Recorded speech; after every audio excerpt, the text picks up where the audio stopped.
I thought about talking about some of Jesus's teachings since I'm in my Jesus of Nazareth phase, white, fat Jesus of Nazareth. Not the real one. But I decided against that. I'm going to talk about Buddhist stuff. Although they will overlap a bit. Because Jesus was an awakened person, right? Just another awakened person who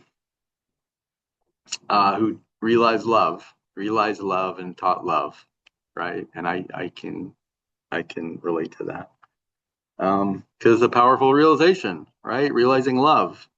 It's like, oh, love is the heart. Love is the sort of the final word in this life. Is a great realization. I'll start with the koan, and I will be mentioning love, right? That will be a theme of this talk.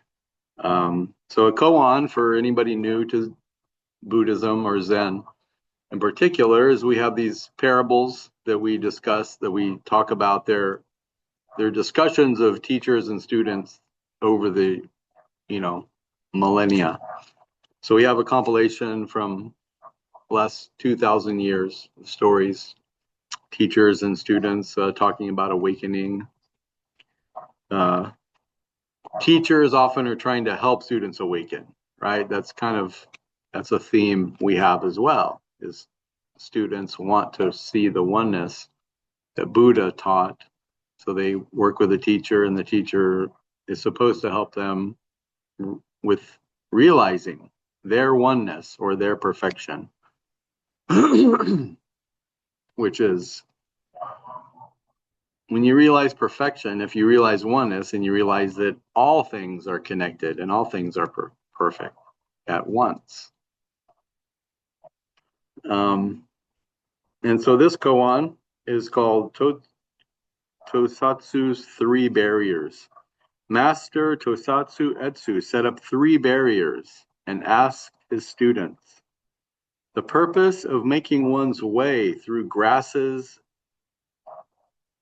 and asking a master the subtle truth is only to realize one's self-nature. Now, you venerable monks, where is this self-nature at this very moment? When you have attained your self-nature, you can free yourself from life and death. How will you free yourself from life and death? When the light of your eyes is falling to the ground. When you have freed yourself from life and death, you know where to go. After your 4 elements have decomposed, where will you go? And so that's the koan. Pretty deep. It kind of captures the essence of this practice as a lifetime practice. This is a practice of a lifetime, which is different than a practice of, say, mastering a skill. Right? We can master a skill in 10 years or 10,000 hours and be like, all right, I got that one down. What's next? Of course, a skill can be a lifetime practice. But this is one of the few skills that really is meant to be that. To realize, to awaken, to refine your awakening, to experience your true self, and then to continue to refine that for an entire lifetime is the practice. So these 3 barriers that he sets up, they're arbitrary. Every barrier is a barrier to Zen, and every barrier is a gateway to awakening. But he's pressing the monks, right? He's like, hey, take this seriously. This is a is a practice of a lifetime, you know, so that if you master this, then you master life and death. Um, he's trying to help them have this initial awakening. Like, wake up to realize this. What is your lifetime practice? Your true nature.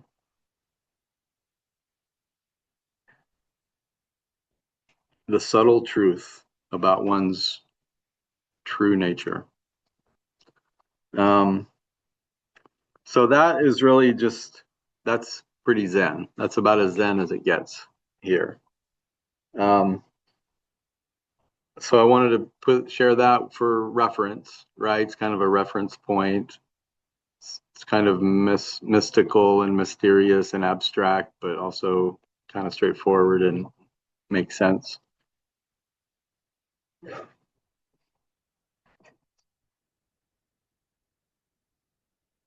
And so now I want to, before I open it up, I'm going to open it up pretty soon, but I wanted to just bring up a couple of points of love, right?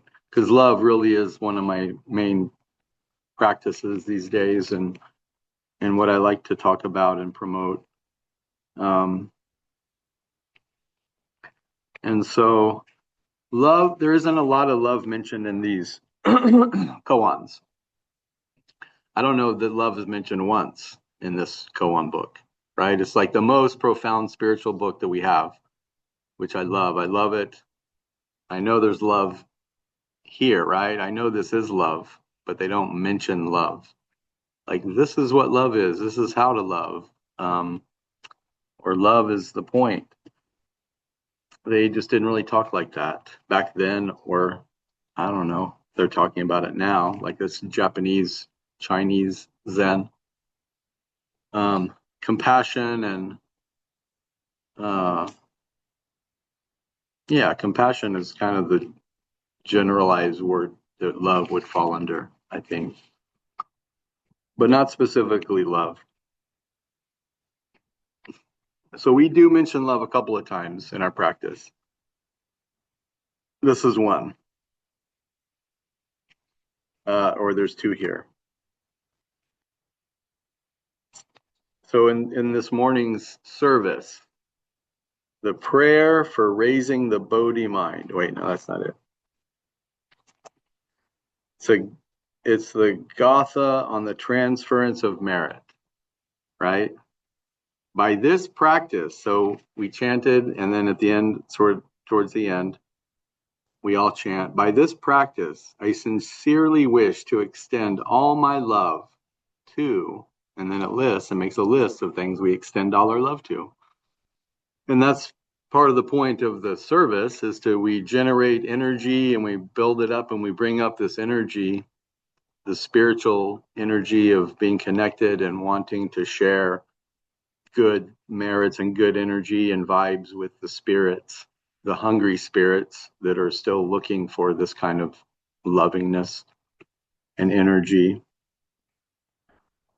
So we want to extend our love to my own being, my friends, my enemies, my family and community, and to all creations for so much done on my behalf. So we say that every week in the service. And so this is a chance for me to kind of go into that. Like, what is that? Wait a minute, what is that? We just said that, didn't we? Yep, we all said it. What is it though? By this practice, I sincerely wish to extend all my love. So what is that? How do we do that? What does it mean? What does it feel like? What does it look like to extend all of our love?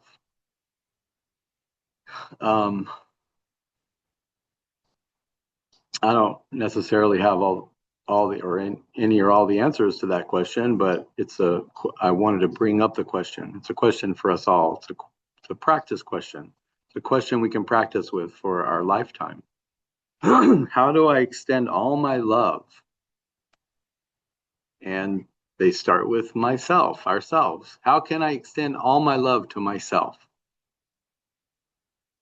And then from myself, then how can I extend all my love to my friends and my enemies, family and community? So doing the service is a way of doing that, right? That's what they're saying is through doing the service, we're sharing love with ourselves and others.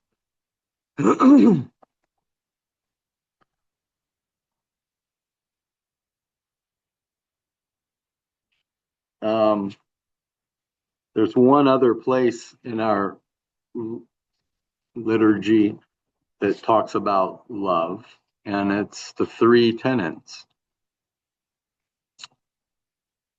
So our founder's teacher was Bernie Glassman. And he literally created this service we do called the Three Treasures. As part of the Peacemaker, he wanted to kind of revamp the whole service and energy to make it a little more, or maybe a lot more, I don't know, it's Americanized, right? Japanese teachers were like, hey, you got to make this your own. You got to make this American Zen. So this was part of his attempt to do that, was we create a service that has more English, has a different vibe and a flow, a little more melodic, with playing some instruments, right? There's still some Japanese in there, maybe half Japanese words, literally. If you know, I don't know, he was Jewish as well, and a lot of his friends and colleagues were Jewish, and there's a Jewish vibe to the music, the musicality of it. They intentionally had created that, like they worked with a guy who was it's like a spiritual kirtan music teacher, leader. So anyway, it's Americanized service and talks about love and the three tenets. So he gave us the three tenets, which is, it's kind of complicated. I'm not going to explain it really. Even if I did, it wouldn't come out very well. Three tenets, maybe someone can explain it better than me after I close it. But three tenets are basically sort of like the three overriding or foundational principles of our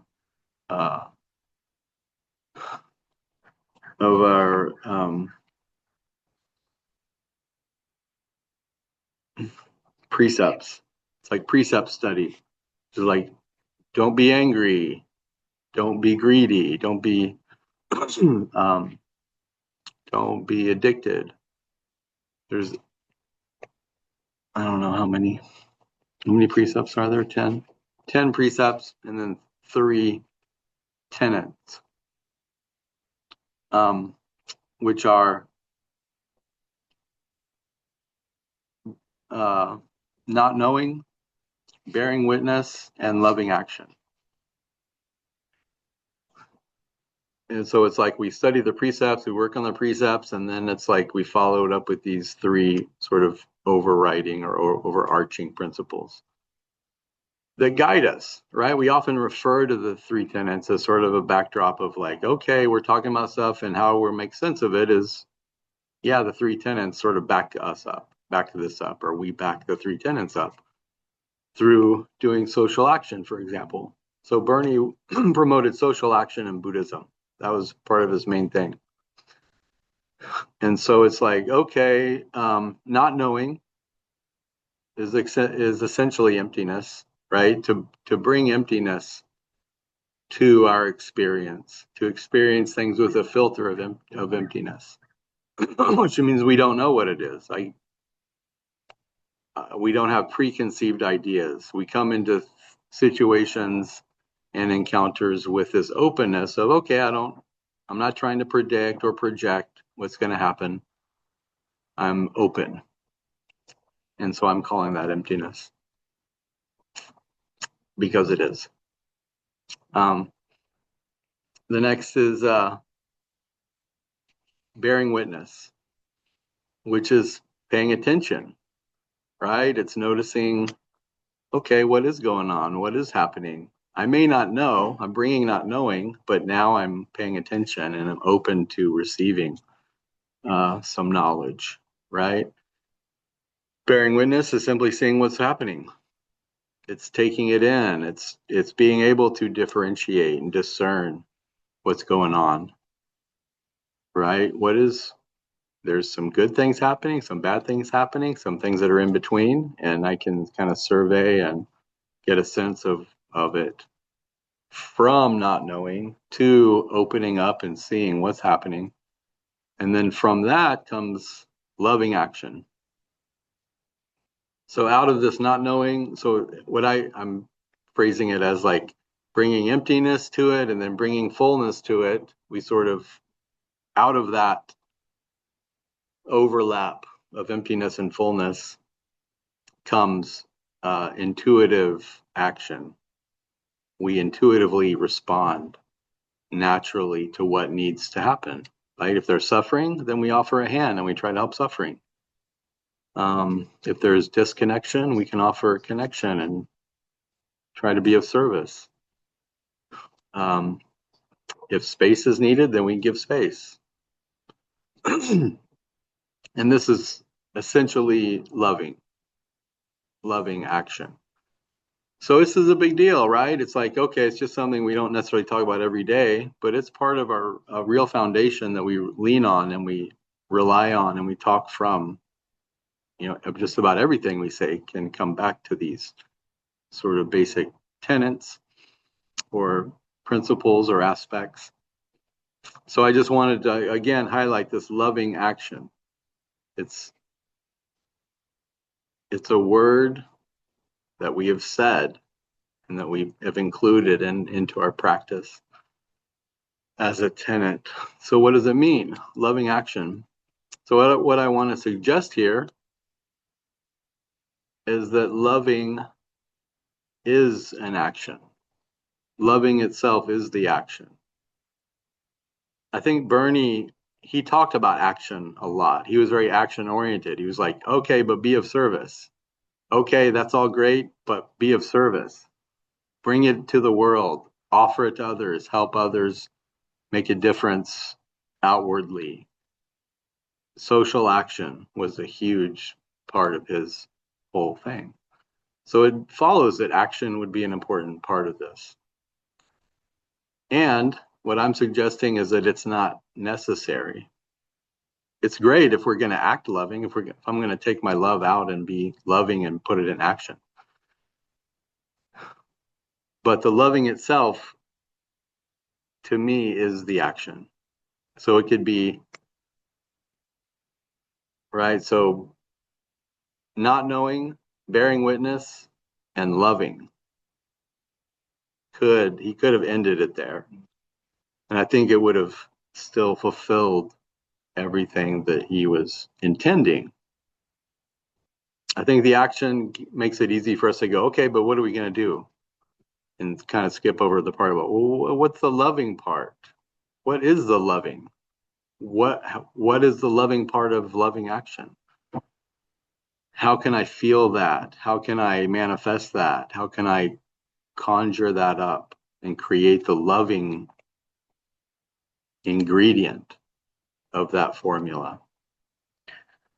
So those of you who've been here for a little while know that I offer a love practice, and I do it usually most Sundays. And I have a practice, right? It's a practice because I was like, okay, what is this loving and how can I practice it? And so I kind of intuitively came up with these steps and ways to do a love practice that I felt that felt good for me and healing for me. I needed it. I need it, right? So extending all my love to my own being, right? That's really the foundation of the love practice I'm doing. Offering that love to myself, loving myself when I'm feeling down, loving myself when I'm feeling up, when I feel like a failure, when I feel anxious, when I feel depressed. Can I love myself? Am I loving myself? Loving myself depressed, loving myself angry, loving myself when I'm loving. um, and so I just wanted to really highlight these two places in our liturgy where we bring up the word love and encourage us to think about it for ourselves. Again, to me, loving is a lifetime practice. It's a practice of a lifetime, is to to see how do I love? What does it feel like for me? Can I love unconditionally? Can I love myself unconditionally? Can I use my love to heal my life and to make a positive difference? Um,